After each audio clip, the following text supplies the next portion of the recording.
ராஜாக்கிளியும் தேஜாக்கிளியும் ரொம்ப ஃப்ரெண்ட்ஸா. ராஜாக்கிளிக்கு காலில் அடிப்பட்டனால வெளியே போக முடியாதனால தேஜாக்கிளி அதுக்கு தேவையான உதவிகள் எல்லாம் செஞ்சுக்கிட்டு பழங்களும் பறித்து கொண்டு வந்து கொடுத்துக்கிட்டு இருந்துச்சா. ஒரு நாள் ஒரு தோட்டத்தை பக்கம் போகும்போது அங்கே பார்த்தா அவ்வளோ பழங்களாம். அதை பார்த்து சந்தோஷமாக இருந்த தேஜாக்கிளி ராஜாக்கிளி கொண்டுட்டு போகலான்னு சொல்லி ஒரு சில பழங்களை பறிச்சுக்கிட்டு வழியில் வந்துக்கிட்டே இருந்துதான்.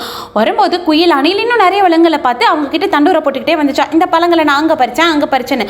அந்த விலங்குகள் சும்மா இருப்பாங்களா, படையெடுத்து அந்த தோட்டத்தை நோக்கி போக ஆரம்பிச்சிட்டாங்களா. இதை பார்த்து விவசாயி ரொம்ப கோபம் அடைஞ்சு பழங்களை எல்லாம் நாசம் பண்ணிடுவாங்கன்னு சுற்றி கம்பி வேலை போட ஆரம்பிச்சிட்டாராம். அடுத்த நாள் தேஜாக்கிளி போச்சான். போய் பார்த்து ரொம்ப ஏமாத்த அடைஞ்சு திரும்பி வீட்டுக்கு வர வழியில் குயிலை பார்த்துச்சான். குயில் வந்து அப்போ தான் சொல்லிச்சான், எங்களை பார்த்து தான் விவசாயி ரொம்ப கோபம் அடைஞ்சு அந்த மாதிரி செயலை பண்ணாரு அப்படின்னு. அப்போ தான் தேஜாக்கிளிக்கு புரிஞ்சுதான், நம்ம எந்த விஷயத்தை அடுத்தவங்க கிட்ட சொல்லணுமோ அதை மட்டும்தான் சொல்லணும், இல்லைனா ஒரு சில நேரத்தில் அதுவே நம்மளுக்கு ஆபத்தாக முடிஞ்சிடும். குட்டீஸ், குறைக்குடம் கூத்தாடும். ஓகேவா? பாய்.